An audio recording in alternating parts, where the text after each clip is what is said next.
ये जो किस्मत तुम जहाँ से लिखवा के लाए हो, वहाँ का एड्रेस दे दियो हमको। मेरे घर वालों को अगर पता चलेगा कि उनकी होने वाली बहू का किसी लड़के से, इस तरह के लोफर लफंगे लड़कों से हमें दूर रहना चाहिए।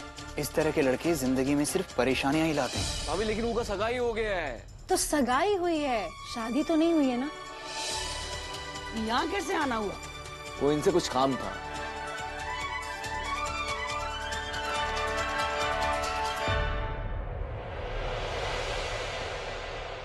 क्या काम? मोहल्ले वालों से इनकी बागवानी के बारे में बहुत सुना है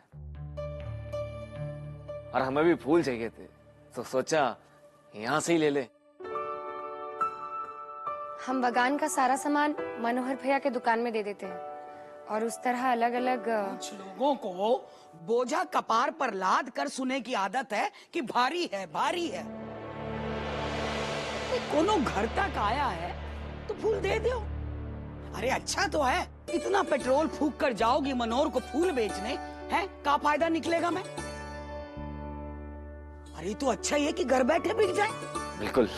अरे इतने प्रेम से कोई तुम्हारी बागवानी का फूल लेने आया है तो दे दो। दादी जी यही ले आप हमारी फेवरेट और हम आपके फैन हैं। फीलिंग समझते हैं आप? रह दो रह दो।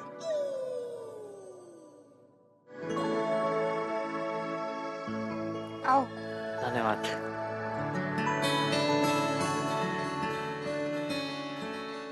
अरे गायत्री आया कहाँ? नहीं दादी, अभी तक नहीं आए। आज बहुत ही देर लगा दी गायत्री ने, हैं? अभी तक नहीं आया।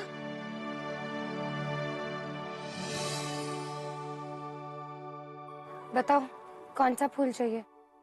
कहा सपना जी, काहे मजाक कर रही हूँ मैं? आपको अच्छे से मालूम है हमको फूल नहीं चाहिए। देखो हमको समझ में नहीं आ रहा है, तुम चाहते क्या हो? हम माफी मांगना चाहते हैं। हाँ सपना जी, सवेरे भावुक होके आप पे बहुत ही अत्याचार करती है, बहुत ही कुछ बोल दिया आपको। ये भी नहीं सोचा कि वो के बाद आप पे कहाँ गुजरेगी। हम ना बहुत बड़े वाले लुल्ला, बहुत बड़े वाले टोपा हैं, सिर्फ अपने बारे में सोचते हैं। सपना जी हम सच कह रहे हैं, हमें आपसे सिर्फ माफी चाहिए। हमको माफ कर दियो, हम आपको बिल्कुल परेशान नहीं करेंगे, बल्कि हो सकता है कि आपके जीवन के सारे संकट विकट दूर करते हैं, संकट मोचन बन के, जैसे हनुमान जी राम जी के किए थे।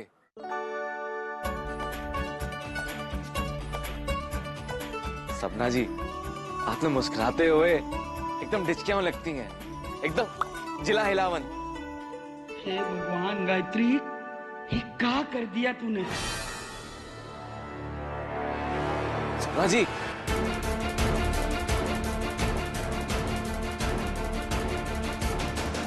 अरे कोई कुछ बोलेगा? सब लोग ऐसे ही बैठे रहेंगे, मुझे टेंशन हो रही है। क्या हो गया? क्या हुआ पापा?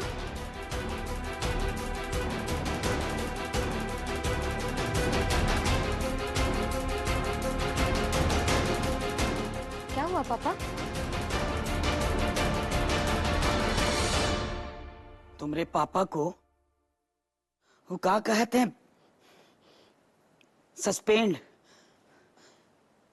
कर दिया है।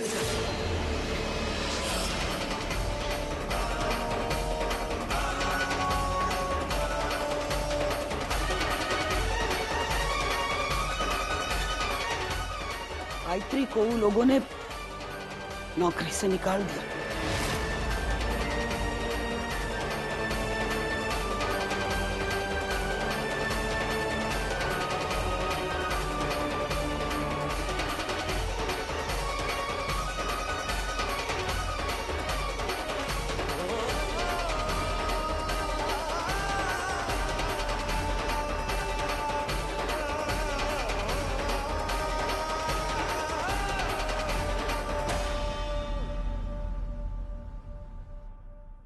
माही,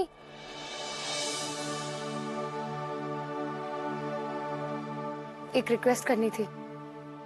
पापा को जिसने भी सस्पेंड किया है, प्लीज उनकी मार पिटाई मत कर देना। आप निश्चिंत रहिए। Thank you. हाँ एक बात और सपना जी, हम हर घड़ी में आपके साथ हैं, और कभी कोनो जरूरत हो आप बेधड़क याद कर लीजिए, हम हाजिर हो जाएंगे।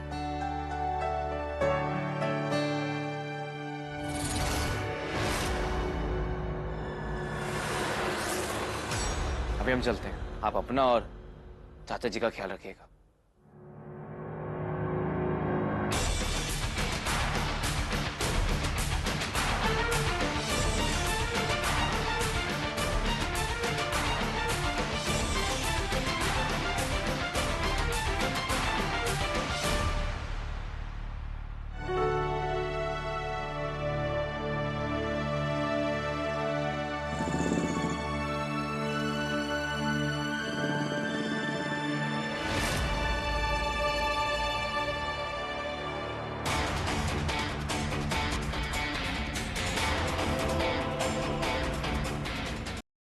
ट्रेन में कॉलेज की कुछ लड़कियां यात्रा कर रही थी, तभी वहां मौजूद कुछ लड़कों ने उनसे छेड़खानी शुरू कर दी। तब तक हम तो उस कोच में टिकट जांच करके आगे जा चुके थे, हमें तो कुछ पता ही नहीं था। और उन लड़कियों में से एक लड़की ने फोटो खींचकर मंत्रालय को भेज दी और अपने मोबाइल से कंप्लेन भी दर्ज करा दी। तुरंत कार्रवाई हो गई और उस वक्त ट्रेन में उपस्थित सारे कार्यरत लोगों को निलंबित कर दिया गया। हम मानते कि जो हुआ वो गलत हुआ, लेकिन इसमें हमारी तो कोई गलती नहीं थी। ये उत्तरदायित्व तो उस कोच के परिचारक और वहां मौजूद गार्ड का था। पर उस समय हम जितने बेगुनाह लोग थे, वहां पर कार्यरत लोग थे, सबको निलंबित कर दिया गया। गलती तो आपकी है पापा।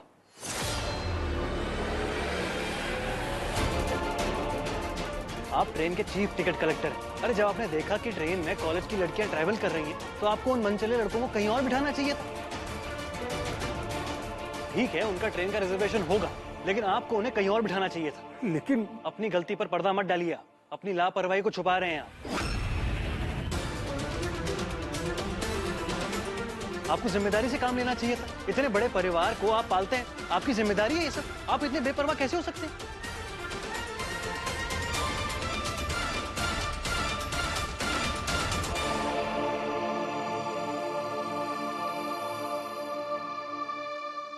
बेटी जी,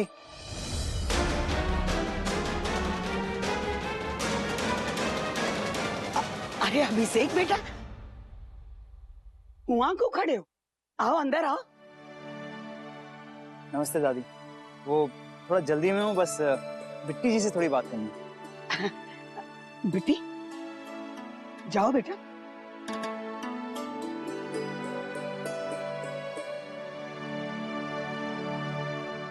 हम कहीं बाहर चल सकते हैं? मुझे आपसे कुछ बात करनी है। अभी हम नहीं आ सकते, घर में सभी लोग हैं और किसी बात को लेकर चर्चा चल रही है। तो ठीक है, यहीं बात कर लेते हैं। वो लफंगा फिर से आया। देखिए, घर में थोड़ी सी परेशानी चल रही है और इस वक्त ये सब बातें करना। मैंने तो पहले ही कहा था कहीं बाहर चलते हैं, पर आपको ही यहाँ पर बात करनी थी। मुझे जानना है कि वो यहाँ क्यों आया। देखिए, हम बागवानी करते हैं और बागान का सामान सेल भी करते हैं। उसको कहीं से पता चल गया और वो फूल खरीदने आया था। फूल खरीदने आया था, तो जाते वक्त उसके हाथों में फूल क्यों नहीं दिखा? पापा के काम को लेकर कुछ प्रॉब्लम हो गई, इसीलिए वो बिना फूल लिए चला गया। अच्छा, पापा को प्रॉब्लम हो गई, फिर भी आप उस लफंगे को छोड़ने दरवाजे तक आ गए। हम अभी जा रहे हैं। बेटी जी,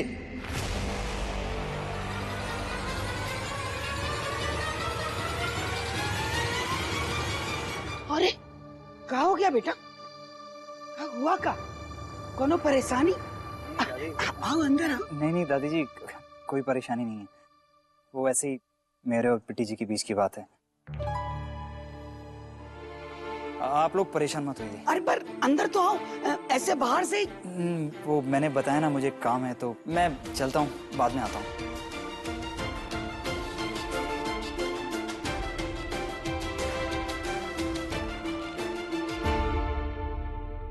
क्या हुआ? क्या बोल दी तुम?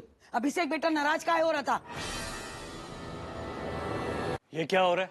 हाँ? ये क्या तरीका है बात करने का? तुम्हारा व्यवहार ठीक नहीं है अभिषेक की तरफ। और आपका व्यवहार? आपका व्यवहार सही है? क्यों? आप किस तरह से पापा से बात कर रहे थे? क्या गलत कहा मैंने? सब गलत कहा भैया। बेटी बेटा छोड़ो, रहने दो। नहीं पापा, हमें कहने दीजिए। हम इस वक्त शादी नहीं करना चाहते थे, लेकिन वीरेंद्र भैया ने कहा लड़का अच्छा है, शादी कर लो। हमने एक भी बार ना नहीं कहा। पापा हमें सब कुछ मंजूर है, सब कुछ, पर आपकी बेइज्जती नहीं। एक तो पापा सस्पेंड हो गए, आपको उनकी तरफ सहानुभूति रखनी चाहिए, तो उल्टा आप उनको लेक्चर दे रहे हो। इस मुसीबत की घड़ी में क्या हम सब बच्चे उनका साथ नहीं दे सकते? और घर चलाने की जिम्मेदारी सिर्फ पापा की क्यों है? आप नहीं उठा सकते घर की जिम्मेदारी? उठा सकता हूँ, लेकिन अगर घर परिवार में 2-3 लोग हों तो। इतने हाथी साइज फैमिली की जिम्मेदारी मैं नहीं उठा सकता अकेले।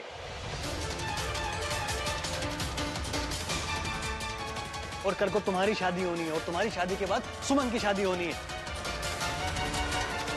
और तुम लोगों की जो शादियों में खर्चा होगा ना, वो भी हमारे हिस्से से ही जाएगा। बस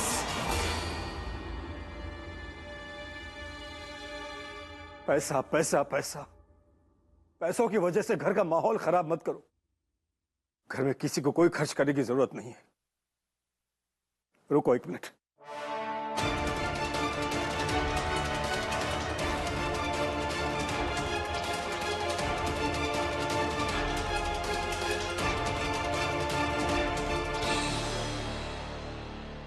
ये हमारे पीएफ के कागजात हैं, इसे तुड़वा कर घर का खर्चा चला।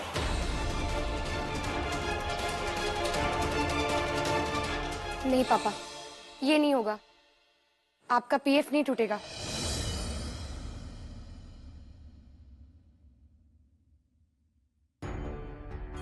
बिट्टी से हम नाराज हैं, पर ये बात सही कह रही है।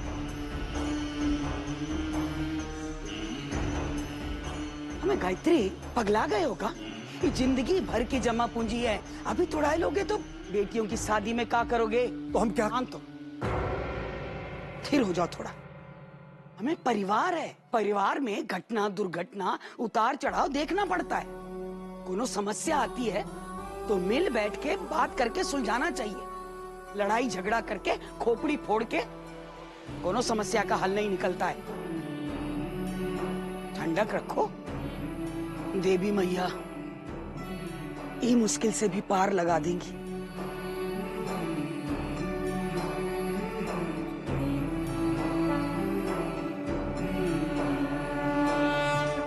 हाथी घोड़ा पाल की जय हमारे लाल की, हाथी घोड़ा पाल की जय हमारे लाल की। मेरा गोलू मोलू आए।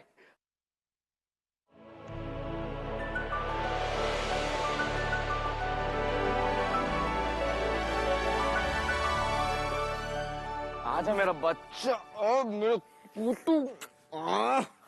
चाचू रोज ऐसे ही सवारी। बिल्कुल हमारे लाल।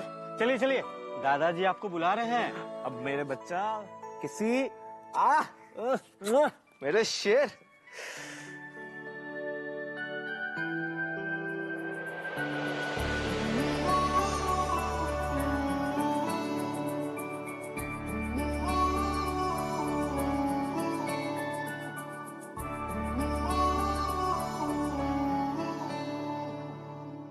क्या बात है माही जी, अभी आप अवधेश के साथ खेल रहे थे, तब तो आपका चेहरा पूर्णिमा की तरह चमक रहा था, और जैसे ही अपनी भाभीियों के पास आए तो चेहरे पर अमावस्या हो गया। भाभी ऐसा कोनो बात नहीं ना। एक तो आप लोग हैं जे की वजह से हम हंस बोल लेते हैं, वरना यहाँ दिल की नगरी में तो लंका दहन हो रहे। एकदम लुल हो गए हैं हम।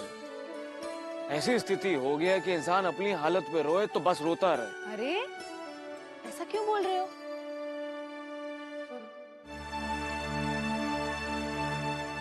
भाभी हमको लगता है हम सपना जी के लिए ठीक नहीं ना, हम उनके लिए पनौती हो गए हैं। क्या बेकार की बात कर रहे हो माही? भाभी बेकार बात नहीं है। वो माँ का कहावत बोलती है, जहां गई डाडो रानी वहीं पड़ा पत्थर पानी। बस वो हालत हो गई है हमारी। जब से सपना जी से मिले उन पे कोनो ना कोनो मुसीबत आई जा रही है। जब सपना जी से हमारी पहली मुलाकात हुई तो वहाँ बाबा जाके हंगामा मचा दिए। उनके एक तो पड़ोसी को संधि विच्छेद कर दिए, और वो के बाद जब सपना जी को अपनी दिल की बात बताना चाह रहे थे, उनको कॉलेज से निकाल दिए। और हमारी मूर्खता देखो, हम ऊपर से वो कॉलेज के प्रिंसिपल को कूट दिए। सब उल्टा पड़ गया सपना जी के लिए। दोनों तरह इस सबसे पार पाए तो सोचा अपने दिल की बात कह देनी चाहिए। उसके बाद हमारे ऊपर परमाणु बम फूट गया। पता चला उसकी सगाई हो गई और हमारी बदकिस्मती की गाड़ी यहाँ भी नहीं रुकी। आपके समझाने के बाद हम उनके घर गए तो पता चला उनके बाबूजी की नौकरी चली गई। बताओ। हाँ? अभी हम तो सच में बहुत बड़े वाले पनौती निकले। हम उनसे दूर रहे, इसी में उनकी भलाई है। ना हम उनके पास जाएंगे ना मुसीबत उनके पास आएगी। हमारी बदकिस्मती की छाया से वो कोसों दूर रहे बस। माही, तुम्हारी इन बातों से दो बातें तो क्लियर होती हैं। पहली कि तुम दिल के बहुत अच्छे हो और दूसरी कि तुम एकदम फालतू बात कर रहे हो। बिल्कुल सही कह रही है अक्षता।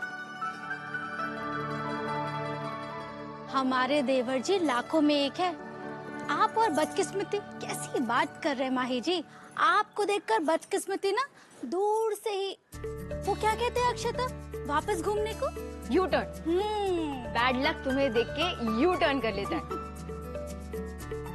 भले ही वो लड़की आज तुम्हें प्यार न करती, लेकिन हम तुम्हारा ऐसा साथ देंगे कि उस लड़की के दिल में तुम्हारे लिए फीलिंग्स जरूर आएंगी। प्रॉमिस।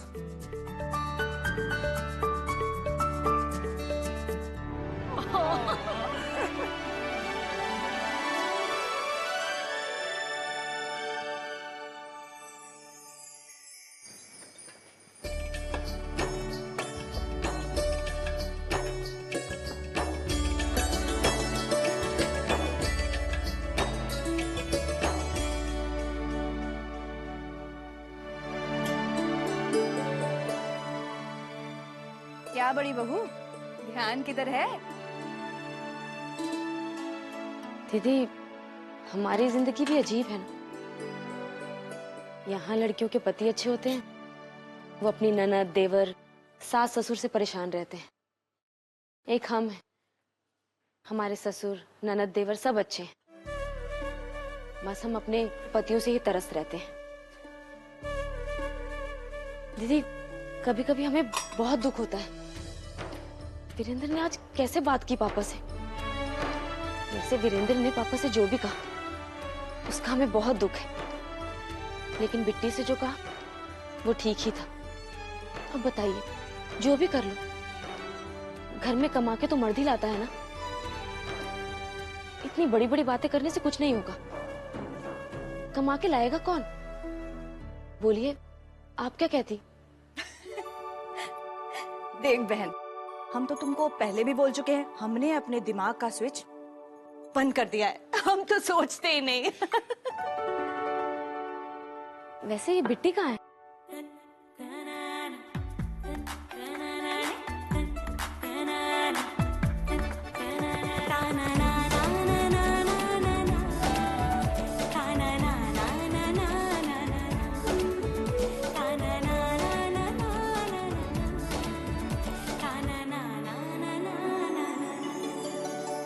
पापा, भाभी जल्दी से दही और चीनी लेकर आइए। दही चीनी क्यों?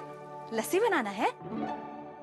लेकर आइए तो सही, फिर बताते हैं। अच्छा, लाते हैं। तुम कहाँ चली? पापा, दादी, हमें आशीर्वाद दीजिए, हम नौकरी ढूंढने जा रहे हैं।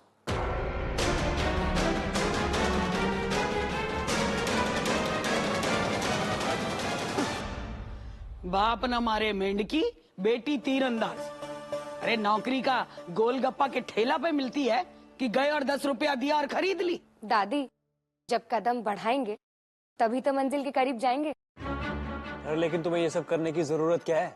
भैया, किसी वेद, शास्त्र या कानून में ये तो नहीं लिखा है कि पैसे कमाने की जिम्मेदारी सिर्फ लड़कों की है। हम लड़कियां भी तो काम कर सकती है ना। और अपनी इलाहाबाद की तो ना जाने कितनी लड़कियां हर फील्ड में बड़े बड़े काम कर रहे हैं। तो हम इतनी सी कोशिश तो कर ही सकते हैं ना, और हम भाई बहन मिलकर ये जिम्मेदारी उठा सकते हैं। और कल दादी ने भी तो कहा था, परिवार में समस्या आती है तो सबको मिलकर उसका निदान ढूंढना चाहिए। जो भी मुश्किल हो उसे दूर करने का रास्ता निकालना चाहिए। हमने तय कर लिया है, भले ही छोटे रूप में सही, हम पापा का सहारा बनेंगे।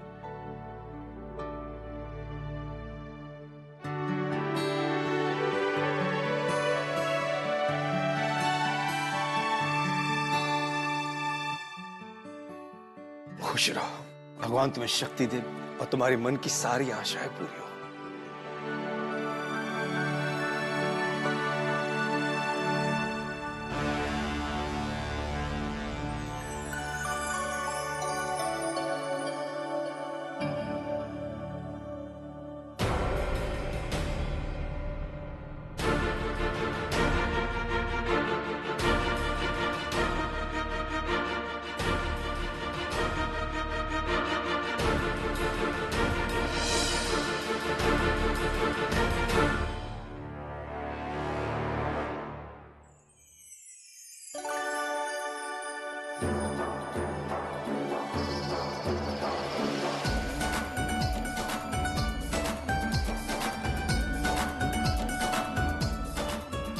दीदी